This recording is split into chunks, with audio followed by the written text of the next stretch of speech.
마가복음 10장 1절로 12절 사이 말씀. 마가복음 10장 1절로 12절 사이 말씀 함께 합독하시겠습니다.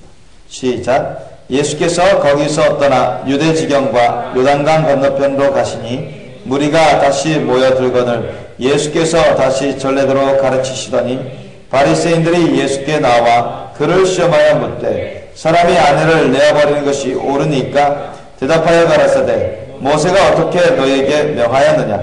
가로되 모세는 이혼증서를 써주어 내어버리기를 허락하였나이다. 예수께서 저에게 이르시되 너희 마음에 완악함을 인하여 이 명령을 기록하였거니와 창조시로부터 저희를 남자와 여자로 만드셨으니 이러므로 사람이 그 부모를 떠나서 그 둘이 한 몸이 될지니라. 이러한즉 이제 둘이 아니요 한 몸이니 그러므로 하나님이 짝지어 주신 것을 사람이 나누지 못할지니라 하시더라. 집에서 제 아들이 다시 이 일을 묻자온데 이르시되 누구든지 그 아내를 내어버리고 다른데 장가드는 자는 본처에게 간음을 행하며 또 아내가 남편을 버리고 다른 데로 시집가면 간음을 행함이니라. 아멘. 자, 오늘 말씀은 결혼과 이혼에 대한 말씀이죠. 이 바리새인들이 예수님을 책잡으려고 시험에 받으려고 이번에는 그 이혼에 대해서 질문을 합니다. 세례 요한도 그 헤롯 안티파스가 자기 본부인과 이혼하고 헤로디아와 잘못된 재혼을 했을 때 세례 요한이 책망하고 꾸짖었죠. 그러니까 그 헤롯 왕이 못 참아가지고 감옥에 가지고 또 헤로디아의 장교에 넘어가서 세례 요한을 참수시킵니다. 그럴 정도로 이 이혼에 대해서 이 시대만 하더라도 해결이 안 날 정도로 사람들 사이에 분명한 해결점을 찾지 못할 정도로 사람들 사이에 혼란이 있었습니다. 특히 바리새인 서기관 율법사들 가운데서도 종교 지도자라고 할 수 있는 성경 선생이라고 할 수 있는 율법사 서기관 바리새인들 사이에서도 이것은 해결점이 끝나질 않아요. 딱 이렇다 해결점을 찾을 수가 없었습니다. 서로가 의견이 분분했습니다. 크게 두 가지로 그들은 해석을 했습니다. 그런데 그들 해석은 온전치 못한 것들이 많았어요.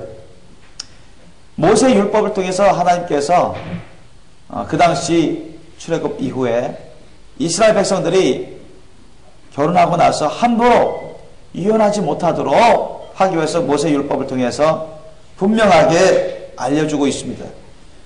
거기 보면 신명기 24장 1절로 4절 말씀 우리가 찾아볼 터인데요. 여러분 한번 찾아보시기 바랍니다. 어떻게 기록되어 있는지.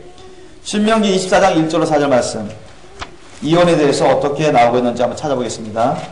세상 사람들은 말할 것도 없고 그래서 오늘은 그 이혼에 대해서 우리가 확실하게 잡을 수 있기를 원하고 예전에도 우리가 제장 때 여러 번 배웠는데 또 까먹었을 거예요. 또 여러분의 딱 심령에 새겨놓지 못하면 누가 다른 사람이 물어봤을 때 잘못 얘기할 수도 있고 그런 경우가 비일비재합니다. 여러분이 제장육을 잘 받으셔야 됩니다. 기억을 제대로 못하거나 또 잘못 받아들이거나 그렇게 해버리면 다른 사람한테 잘못 가르칠 수가 있고 여러분이 죄를 범할 수가 있습니다. 그래서 이 결혼과 이혼에 대해서 우리가 분명하게 확실하게 성경을 통해서 우리가 정립을 해야 돼요. 그래서 이 신명기 24장 1절로 4절 말씀 보면 모세 시대 때 하나님이 율법을 통해서 이스라엘 백성들에게 이혼에 대해서 어떻게 지금 하고 있는지 정하고 있는지 알려주는 부분이 있습니다. 신명기 24장 1절로 4절 말씀 일단 구약 신명기부터 한번 찾아보겠습니다. 우리 함께 읽겠습니다. 시작. 사람이 아내를 취하여 데려온 후에 수치되는 일이 그에게 있음을 발견하고 그를 기뻐하지 아니하거든 이혼증서를 써서 그 손에 주고 그를 자기 집에서 내어보낼 것이요 그 여자는 그 집에서 나가서 다른 사람의 아내가 되려니와 그 후부도 그를 미워하여 이혼증서를 써서 그 손에 주고 그를 자기 집에서 내어보내었거나 혹시 그를 아내로 취한 후부가 죽었다 하자 그 여자가 이미 몸을 더럽혔은즉 그를 내어보낸 전부가 그를 다시 아내로 취하지 말지니 이 일은 여호와 앞에 가증한 것이라 내 하나님 여호와께서 내게 기업으로 주시는 땅으로 너는 범죄케 하지 말지니라. 아멘. 자, 사람이 아내를 취하여 데려온 후에 수치되는 일이 그에게 있음을 발견하고, 여기에서 문제되는 것이 수치되는 일입니다. 수치되는 일. 이걸 가지고서 크게 두 갈래로 해석했습니다. 그래서 바리새인 서기관들조차도 종잡지 못할 정도로 의견이 분분했어요. 그러니까 지도자들부터 성경에서부터 제대로 잘 알지 못하니까 뭐 밑에 있는 사람들은 말할 것도 없죠. 수치되는 일, 사실은 이 수치되는 일은 간음을 말하는 것입니다. 간음한 일을 말하는 것인데, 이 수치되는 일을 아주 강의적으로 해석하는 그런 바리새인들이 많았습니다. 간음 이외의 다른 일도 이 수치되는 일에 집어넣어 가지고 포괄적으로 해석해 가지고 자기 임의적으로, 자기 중심적으로 잘못 해석해서, 그러니까 자기 임의적으로 해석을 잘못한 것입니다. 간음이라는 그 수치되는 일 외에 예를 들면 크게 싸웠다는 거, 부부간에 크게 싸웠다, 또는 다른 사람하고 크게 싸워가지고 창피를 얻었다, 창피를 받는다, 아니면 돈을 거래하다가 크게 낭패를 본다든가. 오늘날에도 그런 사유들이 이혼 사유가 되죠, 세상에서는. 또 신앙적으로 자기하고 잘 안 맞아서, 자기하고 자기중심적으로 판단컨대, 자기중심적으로 판단컨대 자기하고 잘 안 맞았어. 객관적으로 봐야 되는 주관적으로. 그래서 이게 수치된다 해가지고 포괄적으로 다 끼워 넣어가지고 이혼해버리는, 그래서 아내를 쫓아버리는 그런 일이 비일비재해 있습니다. 근데 그만큼 여러분, 거기에다가 그 당시에는 이혼 증서도 안 썼어요. 그냥 쫓아버린 것입니다. 너하고 못 살겠다. 너 수치돼가지고 못 살겠다. 떠나라. 너 다른 여자하고 살겠다. 그런 것이 상당히 많았습니다.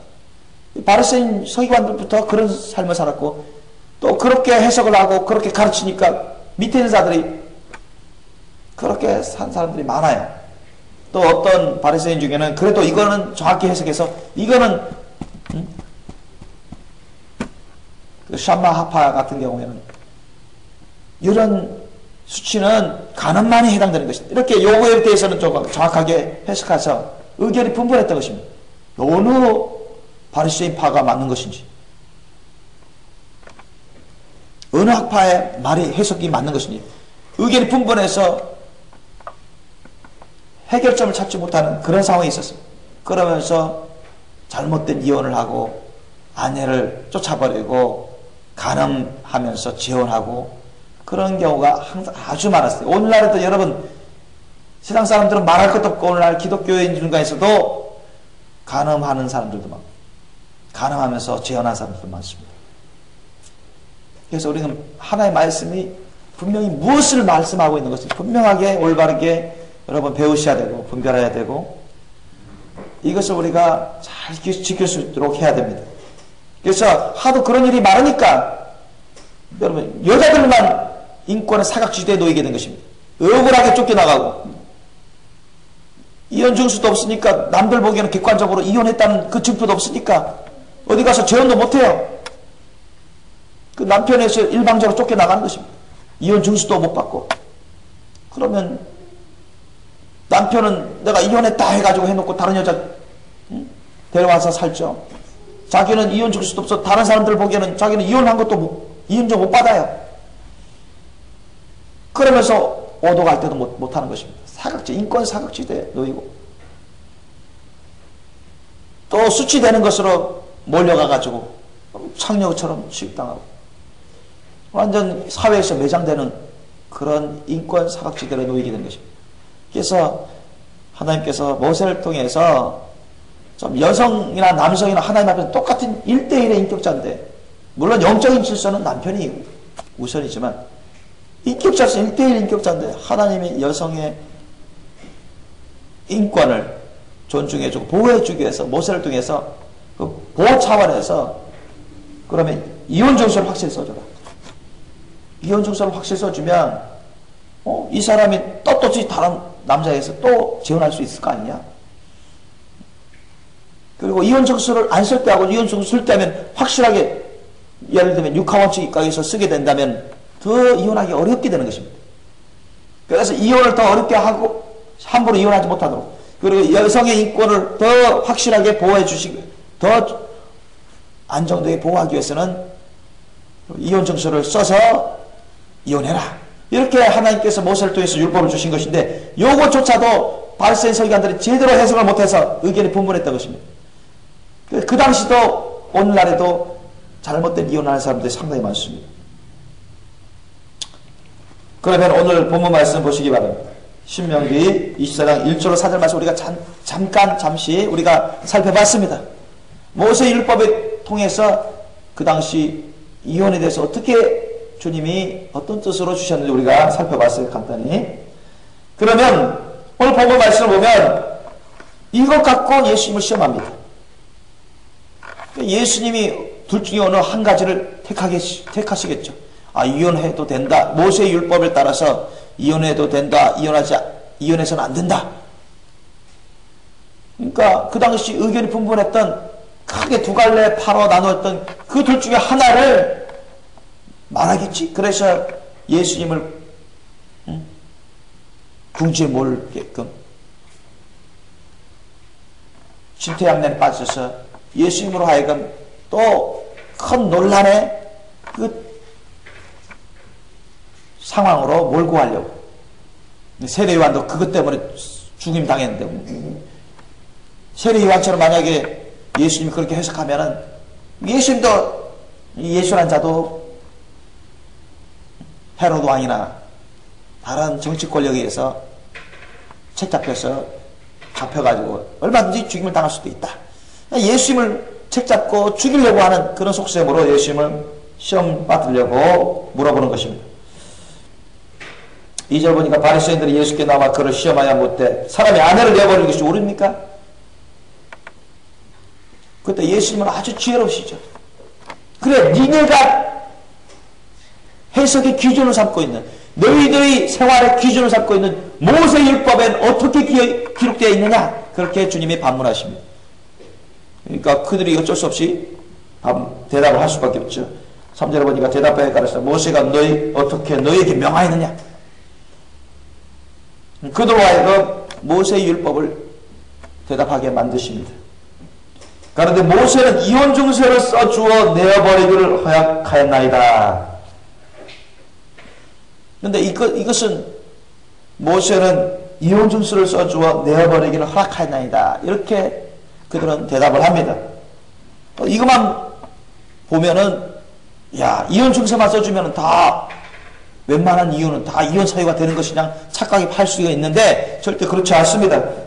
이것 때문에 사실 큰 문제가 됐던 것입니다. 아까 우리가 신명기 24장 1절 2절 그 부분 때문에 그것을 올바르게 해석하지 못했기 때문에 하나님의 원하시는 뜻대로 해석 못했기 때문에 잘못된 이혼을 했던 것이 많았습니다. 예수님이 사절처럼 그 속에 잘못된 해석을 갖고 있으면서 말을 하는 바리새인들에게 예수님이 단호하게 재해석을 해주십니다. 5절 보니까 예수께서 저에게 이르시되 너희 마음의 완악함을 인하여 이 명령을 기록하였다. 무슨 말씀입니까? 너희가 너무 완악해서 이 명령을 기록한 거다. 모세를 통해서 이혼 증서를 써서 이혼해줘라. 그렇게 이제 쓰게 했는데 그 이유는 이혼 증서만 써주면 이혼이 다 성립한다는 뜻이 아니라는 얘기입니다. 너희가 이혼 사유가 되지 않는 것까지 다 잡아가지고 다 여자의 나녀를 다 쫓아버리고 간음행위 하면서 또 다른 사람하고 재혼하고 그러면서 여성 인권이 땅에 추락하고 억울하고 계속 죄악된 행위를 하니까 모세를 통해서 그 이혼 자체를 어렵게 만들고 있어요. 또 여성의 인권을 보호하기 위해서 보호 차원에서 이혼 증서를 써서 이혼하라고 한 것이지, 원래 본 뜻은 너희들 마음대로 이혼하라고 이혼 증서만 써서 이혼하라고 한 것이 아니란 얘기입니다. 그러니까 그 당시에 많은 바리새인들이 잘못 해석하고 많은 사람들이 잘못 행하던 것을 주님이 아셨기 때문에 이것을 다시 올바르게 고쳐주고자 올바르게 해석해주고 계신 것입니다. 그래서 하나님의 결혼과 이혼에 대한 하나님의 원래 뜻을 알려주십니다. 6절 이하 보면 창조시로부터 저희를 남자와 여자로 만드셨으니 7절 이러므로 사람이 그 부모를 떠나서 8절 그 둘이 한 몸이 될지니라. 이러한즉 이제 둘이 아니고 한 몸이니 9절 그러므로 하나님이 짝지어 주신 것을 사람이 나누지 못할지니라. 여러분, 하나님이 짝지어 주신 것을 사람이 나누면 이것은 죄악입니다. 그러면 하나님이 사람들의 결혼생활 중에 하나님이 인정하는 이혼은 몇 가지일까요? 몇 가지죠? 딱 한 가지입니다. 아셨습니까? 딱 한 가지입니다. 그래서 예수님이 무슨 말씀하셨죠? 가늠한 영고 외에는 절대로 이혼할 수 없다고 했습니다. 아셨습니까? 무슨 말씀인지 아세요?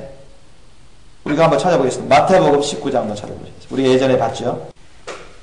19장, 마태복음 19장 8절 9절 우리 함께 읽겠습니다. 시작. 예수께서 가라사대 모세가 너희 마음에 완악함을 내하여 아내 내어버림을 허락하였거니와 본래는 그렇지 아니하니라. 내가 너에게 말하거니 누구든지 음행한 영고 외에 아내를 내어버리고 다른 데 장가드는 자는 간음함이니라. 아멘.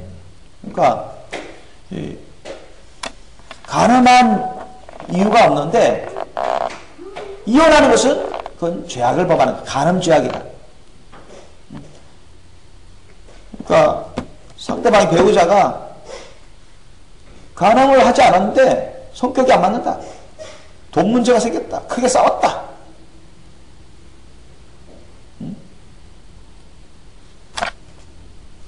큰 상처를 받았다. 사는데 지쳤다. 괴롭다. 그렇게 해서 이혼하는 건 다 간음 죄악을 범하는 것입니다.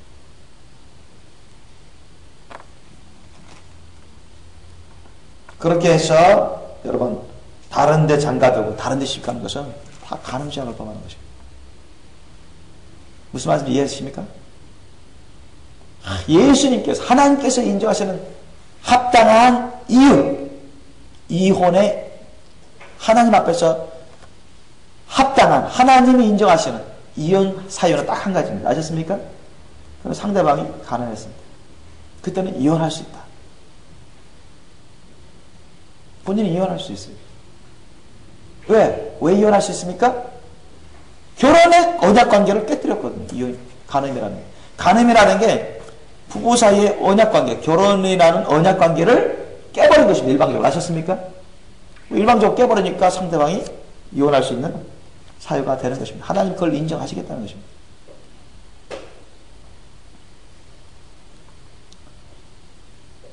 그래서 오늘 마가복음 10장 다시 보시겠습니다. 마가복음 10장 11절 12절 말씀 다시 읽겠습니다. 이르시되 누구든지 그 아내를 내어버리고 다른 데 장가드는 자는 본처에게 간음을 행하며 또 아내가 남편을 버리고 다른 데로 시집가면 간음을 행함이니라. 아멘. 그러니까 간음하지도 않았는데 간음에 주님 보시기에 합당한 간음의 연고도 없는데 그냥 뭐 싸워서 얻어맞았다고 화풀이로 난 못 살겠다. 집 나가버리고 당신하고 안 살게. 이혼해버리면 그건 잘못된 이혼이죠. 이해되시죠? 얻어맞아 코뼈가 부러졌어요. 얻어맞아서 눈탱이가 피멍 들었습니다. 화난 김에 싸우다가 혈기 못 이겨서 몇 대 엎어컷 날려보니까 그냥 턱도 그냥 흔들흔들하고 귀가 멍멍하고 나 맞으면서 못 살아 하면서 그래서 이혼소송에서 이혼해버려. 죄악을 범하는 것입니다. 하나님 앞에서 죄악을 범하는. 물론 자기가 싸움에 동기가 되는 그 이유, 싸움의 원인 제공은 자기가 덜 했달지라도, 자기가 덜 잘못했더라도 그렇게 한 것은 하나님께 큰 죄를 범하는 것이죠. 하나님이 인정하시는 이혼 사유 딱 한 가지입니다. 뭐라고요? 무슨 있어도 아셨습니까? 뭐라고요? 상대방이 가난했었다. 무슨 말인지 아십니까? 여러분 동의하십니까? 이해가 되든 안 되든 여러분 마음의 준비가 되든 안 되든 주님이 그렇게 말씀하시기 때문에 여러분 순종하셔야 됩니다. 믿습니까? 나는 그렇게 생각 안 해요. 나는 다르게 생각합니다. 나 그거 동의 못합니다. 그건 교만이요. 불순종입니다. 믿습니까? 그건 죄악이에요. 죄악. 여러분 주님 말씀에 뭐라 했죠? 가난한 영고 외에 절대 이혼할 수 없다고 딱 단정했습니다. 아셨습니까? 그러면은 서로 싸웠다고, 서로 투닥투닥 싸웠다고, 코피 나게 싸웠다고, 또 성격이 계속 부딪힌다고, 응? 싸울 때마다 유리창 나가고, 응? 뭐 물건들 날아가고, 또 사업하다 크게 사업 말아먹었다고, 고부 갈등 때문에.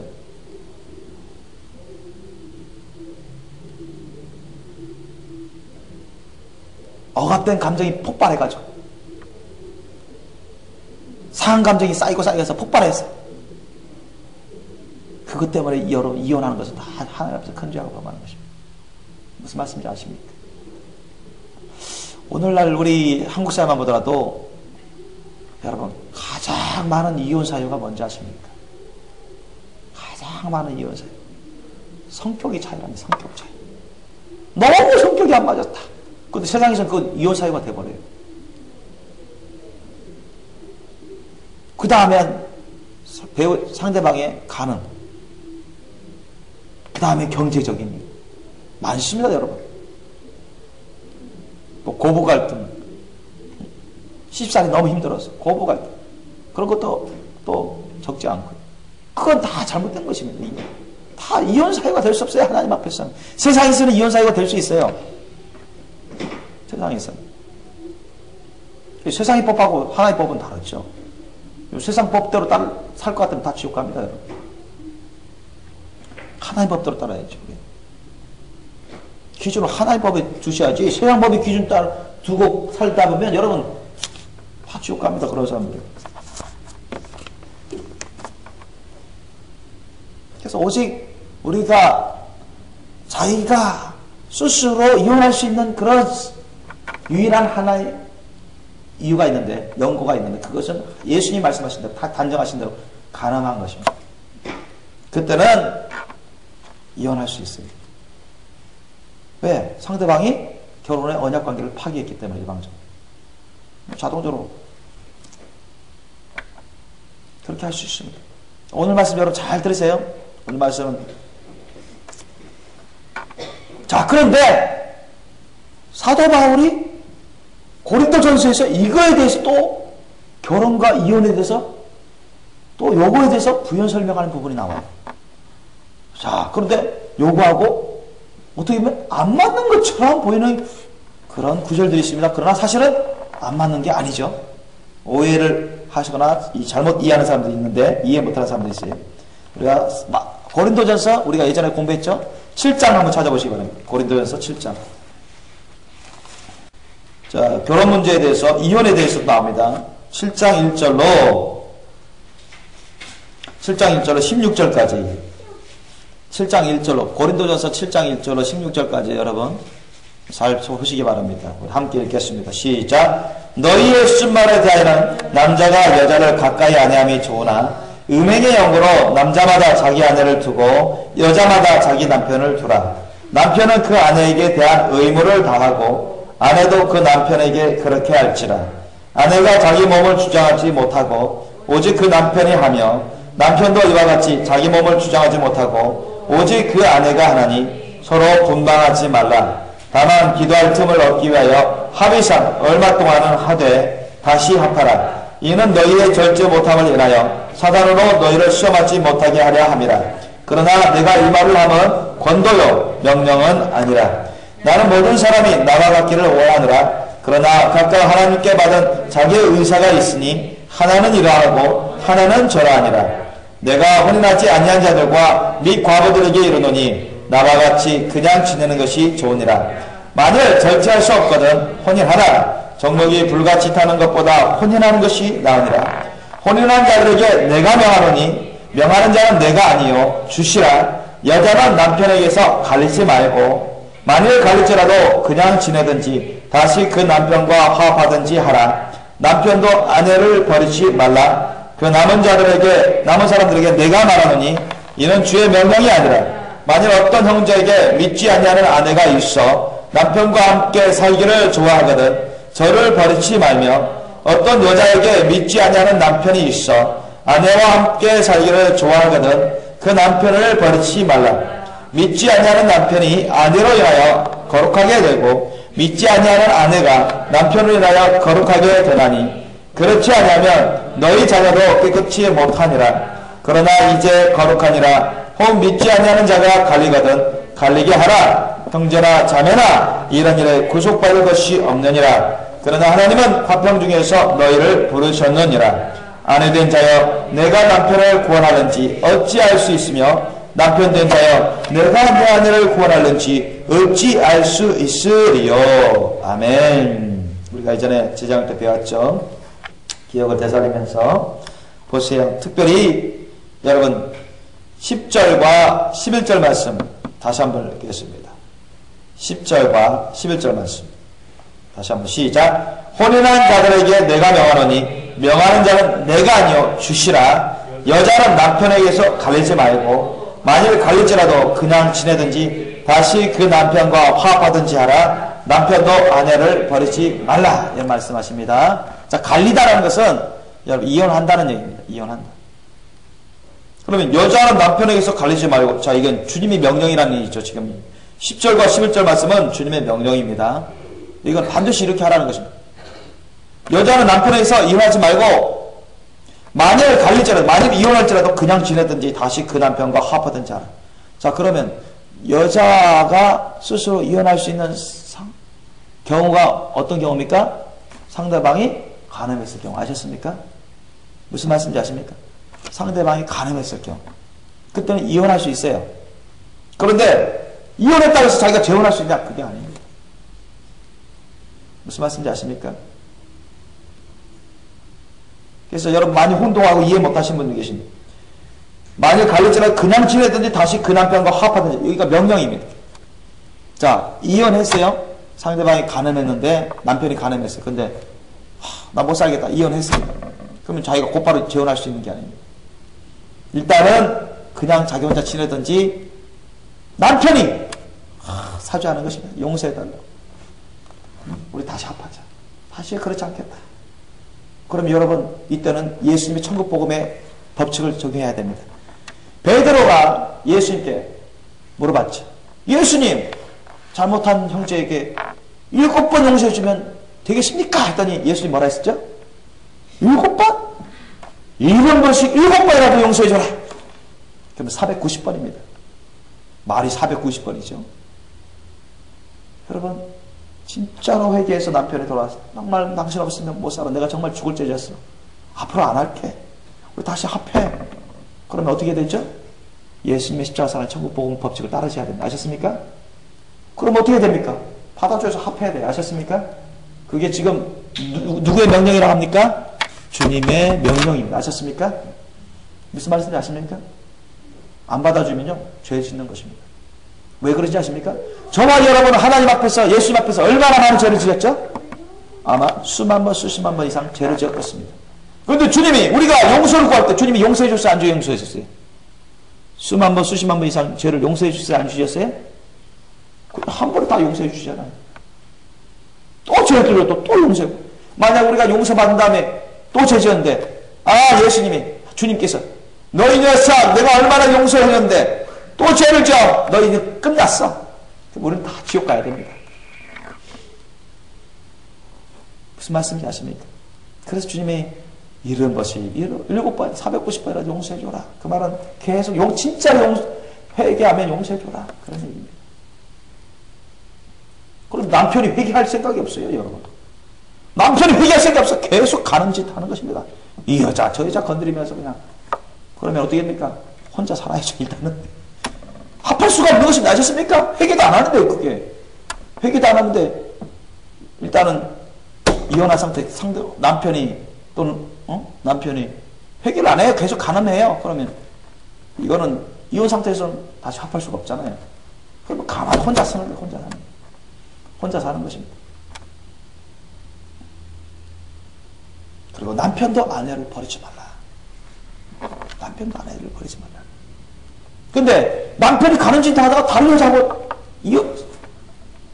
다른 여자하고 결혼해버렸어요. 아셨습니까? 그럼 어떻게 되겠습니까? 남편이 가늠하다가 이혼당해서 또 남편은 회개할 생각도 없고 계속 가늠하다가 또 어떤 여자하고 만나서 눈 만져가서 결혼해버렸어요. 그러면 합할 이제 기회도 없는 거예요. 아셨습니까? 그죠? 아는 쪽에서는 합할 기회가 없는 거예요. 혼자 살려니 힘들고. 그래서 아는 쪽에서 다시 그때는 재혼할 수가 있습니다. 아셨습니까? 더 이상 합할 가능성이 없어요. 무슨 말씀인지 아세요? 다시 합할 가능성이 없어요.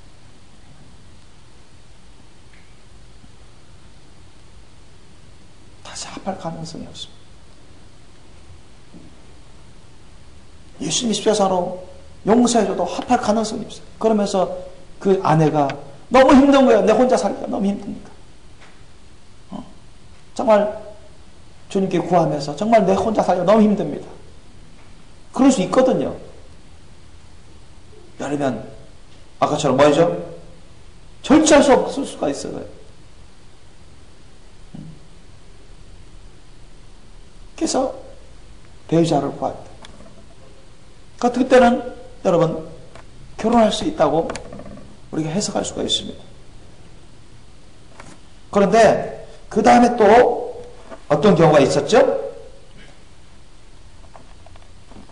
자, 14절 보면 15절 보면 15절 보세요. 15절 보면 또 좀 다른 경우가 있습니다. 15절 보세요. 15절 한번 읽겠습니다. 15절, 16절 말씀 다시 한번 읽겠습니다. 시작. 혹 믿지 않는 자가 갈리거든 갈리게 하라. 형제나 자매나 이런 일에 구속받을 것이 없느니라. 그러나 하나님은 화평 중에서 너희를 부르셨느니라. 아내된 자여 내가 남편을 구원하는지 어찌 알 수 있으며 남편 된 자여 내가 내 아내를 구원하는지 어찌 알 수 있으리요. 이 말씀하셨어요. 혹 믿지 않는 자가 믿지 않는 자가 여자일 수도 있고 남편일 수도 있습니다. 아내일 수도 있고 남편일 수도 있어요. 그런데 신앙 때문에 너무 부딪히는 것입니다. 남편이 너무 예수님을 너무 사랑하고 너무 잘 믿고 교회 열심히 하고 신앙생활 너무 열심히 하는데 아내는 세속적이 완전히. 또 반대로 아내가 예수님과 사랑에 빠지고 완전히 교회생활 열심히 하고 신앙생활 열심히 하고 남편은 완전히 세속적인데 맨날 그것 때문에 싸우고 핍박받는 것입니다. 부딪혀요, 부딪혀. 도저히 너하고는 못 살겠다. 너같이 예수쟁이하고는 못 살겠다. 너 예수하고 살아라. 난 너하고 못 살겠다. 그래가지고 남편이나 아내가 일방적으로 법원에 소송하겠다.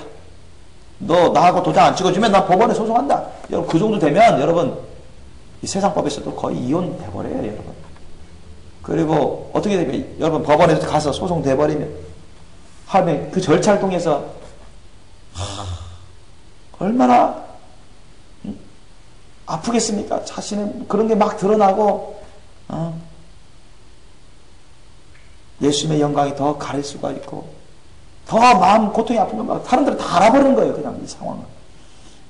어차피 그 정도 되면 세상 법원에서도 다 이혼 당해요. 그러니까 보세요. 누가 먼저 이혼 소송을 걸 겁니까? 불신자 배우자가. 아셨습니까? 불신자 배우자가 이혼 소송을 걸 정도로 이혼을 강요하는 것입니다. 이건 뭐 세상법에서 거의 이혼 당할 정도 되면 이 신앙 문제 때문에 그러면은 이혼해줘라 그런 얘기입니다. 아셨습니까? 그러니까 믿는 자가 믿는 자가, 믿는 남편이나 믿는 아내가 먼저 이혼을 요구하고 이혼을 소송 걸고 뭐 그런 게 아니에요. 아셨습니까? 잘 아셔야 돼요. 남편이 또는 아내가 남편을 예수님이라 하면서 막 때리고 욕하고 못 살겠다고 이혼 소송하고 막 강요하고 이러면 뭐 너무 힘든 거죠. 계속 정상적인 결혼생활을 못하는 신앙생활도 힘들어. 그러면 도저히 안 되겠다. 주님께 기도해서 여러분 서원해. 언제까지 기도하면서 언제까지 남편 좀 아내 좀 이혼하지 못하도록 좀 돌려주세요. 이렇게 기도를 하는데도 소원 기간도 끝나고 계속 막문가들이 있잖아요. 이혼 소송까지 어차피 가게 되는데 어차피 세상법으로 가면은 이혼 당할 것 같아. 이혼 당할 사유가 돼버려요. 그러면 그렇게 크게 일을 벌일 필요도 없이 그러면 이혼 도장에 찍어줘라는 거예요. 여러분 믿는 배우자가 먼저 이혼 소송을 얘기하는 게 아닙니다. 아셨습니까? 먼저 이혼을 꺼내는 게 아니에요. 믿는 남편이나 믿는 아내가 먼저 이혼하겠다 이렇게 하는 게 아닙니다. 이혼 소송을 소송 걸겠다 이렇게 하는 게 아니에요. 이건 잘못된 거예요. 안 믿는 남편, 안 믿는 아내가 가만히 있는데 안 믿는 남편이 신앙 때문에 핍박한다고 욕한다고 교회 가지 말라고 하고 때린다고 교회 간다고 몇 대 맞고 피멍들면 맞고 얻어맞고 코피 나고 어디 부러졌다고 해서 곧바로 나 너하고 못 살겠다 이혼하자 믿는 아내나 남편이 그렇게 해서 이혼 소송하고 그것은 잘못하는 것이죠. 그건 예수님의 십자가 사랑의 고난의 길을 가지 않는 것입니다. 무슨 말씀인지 아십니까? 예수님의 십자가 사랑의 고난의 길을 가지 않는 것입니다. 이해되세요? 여러분 우리 예수님의 십자가 사랑의 고난의 길을 가는 것은 뭡니까? 우리는 생명도 내려놔야죠. 그죠? 생명도 내려놔야 돼요. 주님의 십자가 사랑의 고난의 길을 가기 위해서는 생명도 순교까지도 각오해야 됩니다. 그런데 자기가 좀 얻어맞았다. 신앙생활 때문에 얻어맞는다. 위협받는다. 협박받는다. 쌍욕 듣는다. 너무 스트레스 받는다. 그거 핍박받는 것 때문에 그 정도 핍박받는 것 때문에 못 살겠다. 우리 이혼해. 이혼 소송 걸고 믿는 자가 말이죠. 먼저. 그건 잘못하는 것입니다. 믿는 자가 잘못하는 것입니다. 죄를 범하는 것입니다. 분명히 여러분 잘 보셔야 돼요. 15절에 누가 먼저 소송을 걸려고 하고 있죠? 이혼하려고 하고 있으면 믿지 아니하는 자입니다. 아셨습니까? 혹 믿지 아니하는 자가 갈리거든. 뭐냐? 이혼하려거든. 이혼하거든. 갈리거든. 이혼하거든. 이런 내지는 이혼하려고 지금 뭐 소송 걸 정도로 이혼을 강요하면 소송 걸 정도로 그렇게 이혼하려 하거든. 또는 이혼 소송을 걸어서 이혼 판정을 내리거든. 그냥 그렇게 놔둬라. 이런. 그러니까 여러분 이걸 잘 해서 가셔야 돼요. 믿는 자가 먼저 나서서 나 이혼하겠다. 좀 핍박받으니까, 좀 매맞으니까, 협박받고, 신앙생활하는데 힘드니까, 어려우니까,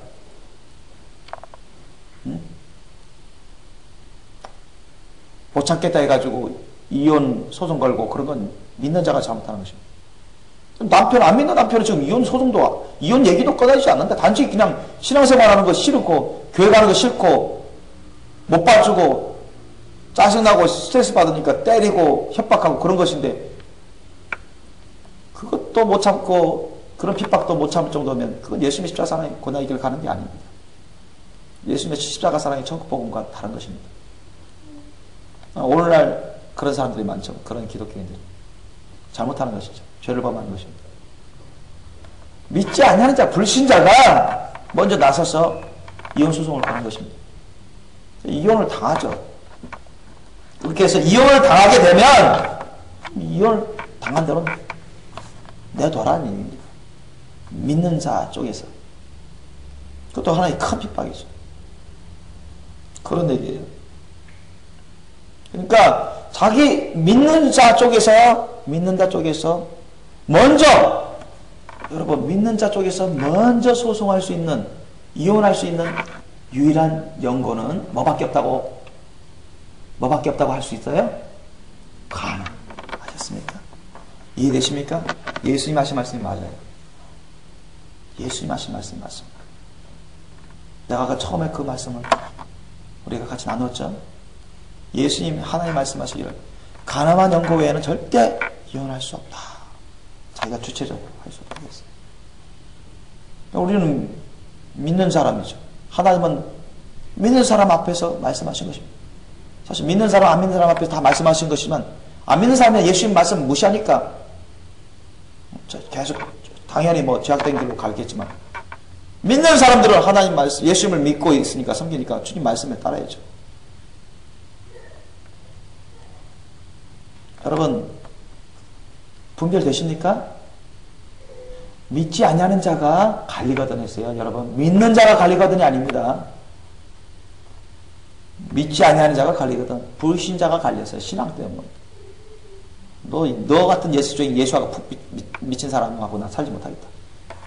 그래서 법원에 소송해가지고 얘 완전히 도저히 신앙에 푹 빠져가지고 저 교회에 푹 빠져가지고 예수쟁이 돼가지고 난 도저히 이런 여자하고 못 살겠습니다. 너무너무 스트레스 받고 안 맞아서. 그러면 세상에서는 그 정도 되면 이혼 사유 된다고 하거든요. 그러면 순순히 내버리라니.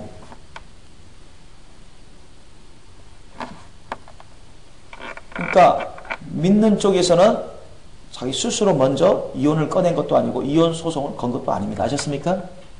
믿는 쪽에서 이혼을 소송을 걸어서 이혼할 수 있는 한 가지 연고는 딱 한 가지입니다. 예수님 말씀하신 것. 간음. 근데 그 간음도 간음 연고로 우리 이혼했다고 해서 무조건 자기가 또 재혼할 수 있는 게 아니라 배우자가 남편이 또는 아내가 정말 예를 들면 이혼하기도 전에 만약에 이혼하기도 전에 회개하면서 사죄하고 제발 다시 한번 기회 달라고 하면 어떻게 됩니까? 이혼하면 안 되겠죠. 그죠? 무슨 말씀인지 아십니까? 이혼하면 안 되겠죠. 그런데 이혼한 다음에 남남이 되었을 때 또 회개해서 좀 사죄하면서 제발 합하자. 자녀들을 위해서라도. 그렇게 회개해서 돌아오면 다시 합해야죠.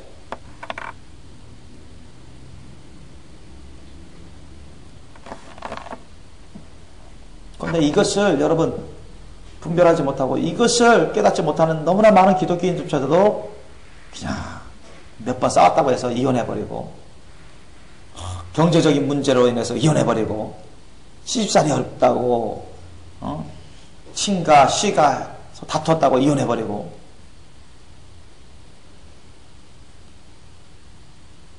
또 신앙이 핍박받는다고 해서 이혼해버리고 무조건 자기가 먼저 나서가지고 이런 게 다 잘못하는 것입니다. 주님의 예수님의 십자가사는 천국복음과 안 맞는 것입니다. 주님의 말씀 듣고 안 맞는 거예요. 여러분 사실 하나님이 남녀를 창조하셔서 결혼시킬 때는 여러분 어떤 뜻으로 결혼시켰을까요? 이혼을 생각했을까요? 안 했을까요? 이혼을 원했을까요? 안 원했을까요? 이혼을 원하지 않으셨어요. 하나님 아셨습니까? 이혼을 원하지 않으셨습니다. 사람의 죄악 때문에 이혼 제도가 생겨난 거죠.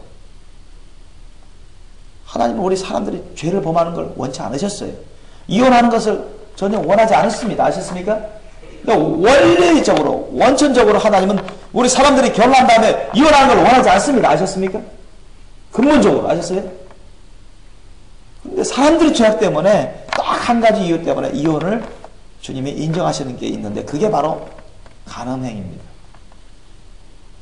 그리고 간음했더라도 다시 기회를 주님이 주라고 말씀하시죠. 무슨 말씀인지 아십니까? 상대방이 정말 회개해서 돌아오면 용서를 구하면 그때는 다시 합해야죠. 이혼하지 말아야죠. 이혼했더라도 합해야죠. 그래서 혼자 살거나 합하거나 둘 중에 하나고 하는 것입니다. 그런데 너무나 많은 사람들이 그렇게 하지 않습니다. 그래서 잘못된 이혼을 한 사람들이 너무 많아요. 세상 사람들은 말할 것도 없고 교인들 중에서도 잘못된 이혼을 해서 간음의 행위를 하는 사람들이 많습니다. 간음의 죄악을 범하고 간음하면서 결혼하고 그런 사람들이 너무 많아요. 여러분 이것을 잘 염두에 두세요. 예수님의 말씀과 사도 바울을 통해서 하나님이 알려주시는 이 말씀, 고린도전서 1장 7장 1절로 16절 사이 말씀, 이것을 잘해서 우리가 여러분 절대 이혼해서는 안 되겠죠. 그죠? 우리 남편이나 아내가 둘 다 하나님을 만나고 거듭나고 믿고 사랑하고 섬기고 있다면 절대 이혼하면 안 되죠. 이혼하면 안 됩니다. 여러분 이혼하면 안 돼요.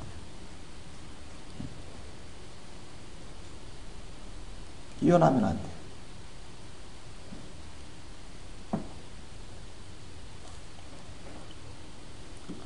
뭐 상대방이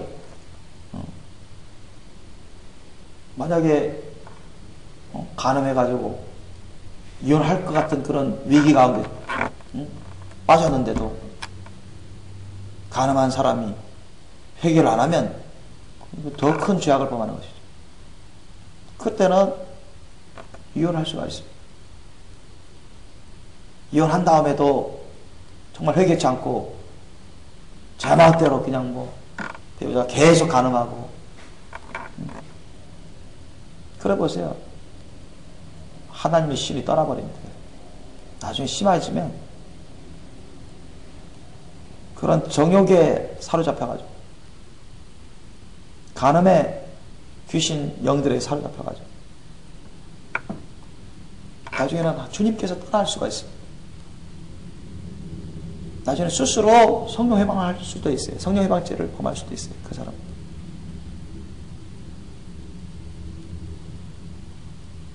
자기가 구원의 믿음도 놓칠 수가 있습니다.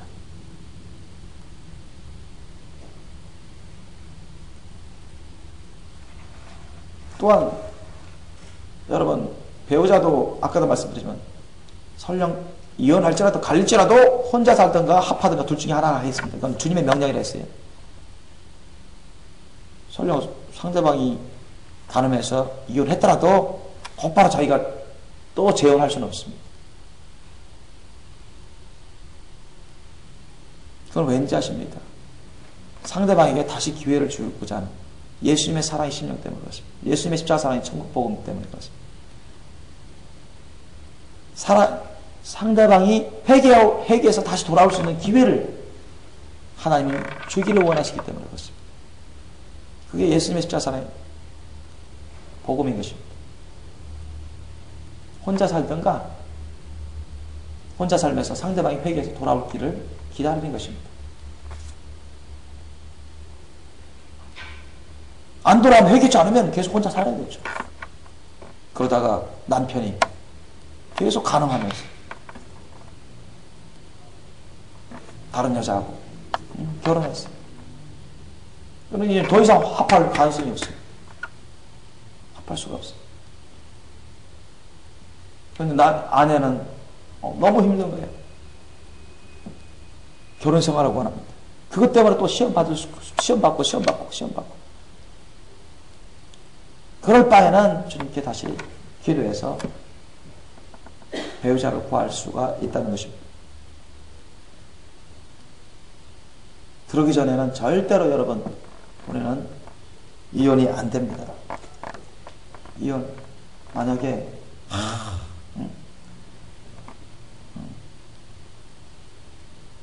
여러분, 그 외에는 여러분, 혹시라도 그 외에,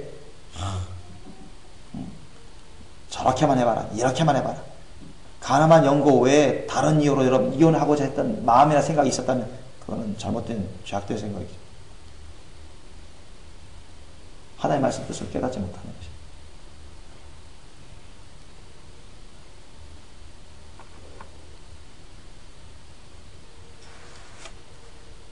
자, 오늘 이 말씀을 통해서 주님이 우리를 향해서 어떤 뜻으로 우리에게 결혼과 이혼에 대해서 말씀하시니 우리가 배웠고 이해했습니다. 여러분, 우리는 주님 안에서 결혼했잖아요. 그죠? 이제 주님 안에서 우리는 이혼할 생각을 아예 할 생각해서는 안 됩니다. 믿습니까? 아예 내 쪽에서 이혼할 생각을 하면 안 돼요. 아셨습니까? 내 쪽에서 이혼이라는 말 끄집어내는 것도 죄악입니다. 아셨습니까? 내 쪽에서 이혼하고자 하는 생각도 잘못된 것이고, 내 쪽에서 이혼하겠다는 그런 말을 하는 것조차도 잘못된 것입니다. 가늠하지도 않았는데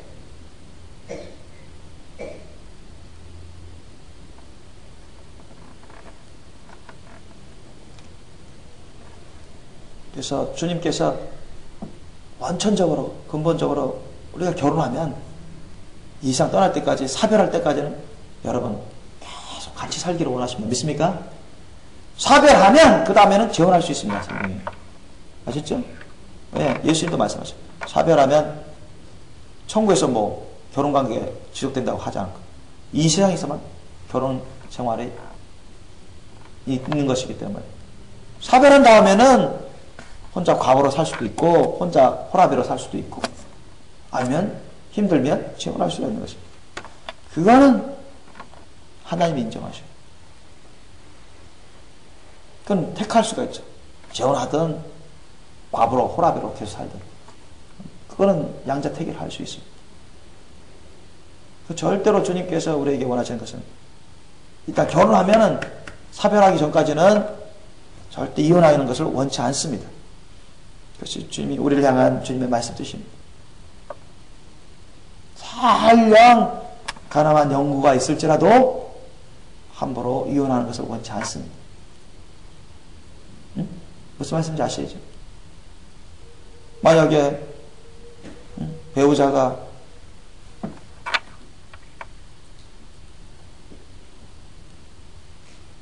하나님을 다윗처럼 말이죠.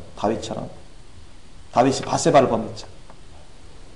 잠시 방심하고 아니라고 정욕에 휩쓸려가지고 충동적으로 그렇게 해서 간음을 했어요.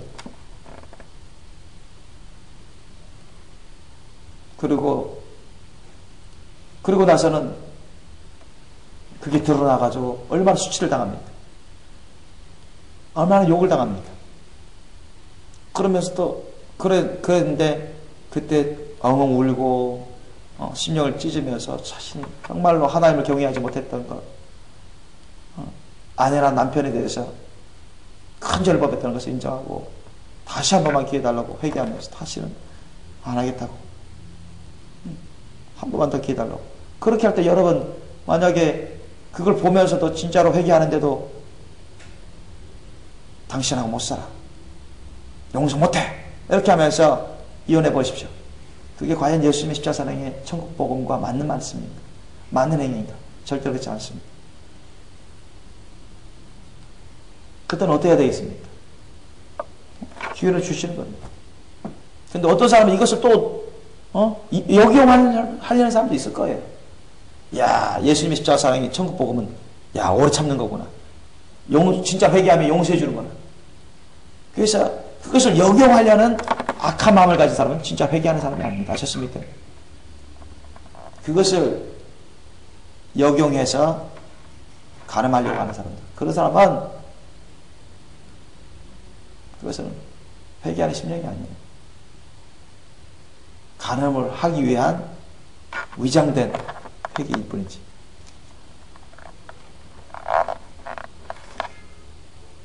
그래서 우리가 이것을 명심하셔야 돼요. 우리 생명교회 식구들은 절대 이혼하는 그런 불상사, 그런 너무나 안 좋은 일이 없기를 예수님으로 축원합니다. 여러분 항상 우리가 이 세상 떠날 때까지는 항상 함께 하려고 하셔야 돼요. 때로는 신앙 때문에 큰 핍박 받더라도 또는 싸움 때문에 혹시나 몸싸움까지 일어날지라도, 욕듣더라도, 스트레스 많이 받는다 할지라도, 어떤 다른 문제로 인해서 상처가 오래 쌓이고 깊어진다 할지라도, 여러분 그것 때문에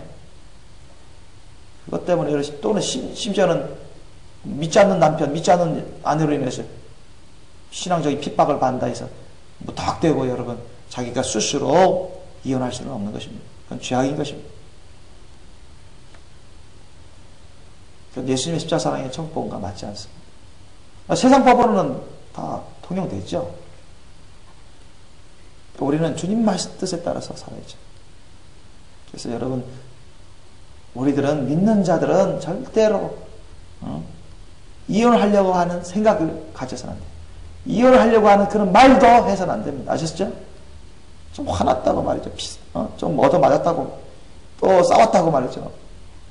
스트레스 많이 받는다고 이혼 얘기 꺼내고, 그런 거는 잘못된 것입니다. 잘못하는 것이죠.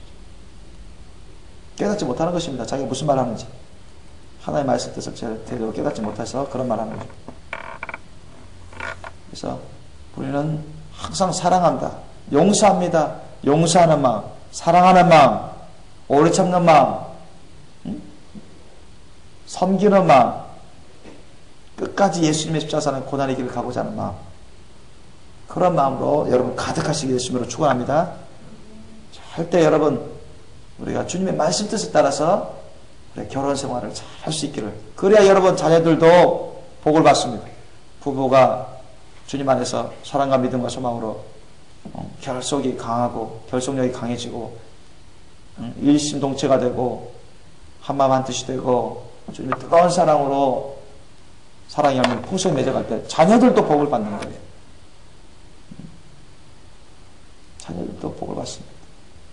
부부가 주님 사랑 안에서 믿음 소망 안에서 강한 결속 가운데 일심동체 보세요. 자녀들이 그걸 보고 느끼면서 전이 되는 것입니다. 행복한 가정을 꾸려나갈 수가 있어요. 그렇지 않고 부부가 항상 툭탁툭탁 싸우고 반목하고 욕하고 자주 싸우고 그래 보세요. 자녀들이 얼마나 괴로운지 괴로움을 받습니다. 그리고 시험을 받아요. 가정이 화목할 수가 없죠. 저와 여러분은 오늘 말씀을 기억하시면서 예수님의 십자가 사랑의 길로 끝까지 완주할 수 있기를 예수님으로 축원합니다. 이 시간 오늘 말씀 기억하면서 기도하기를 원합니다. 회개할 것이 있으면 회개하고 간구할 것이 있으면 간구하고 우리가 주님 앞에서 다짐할 수 있기를 원합니다. 함께 기도하시겠습니다.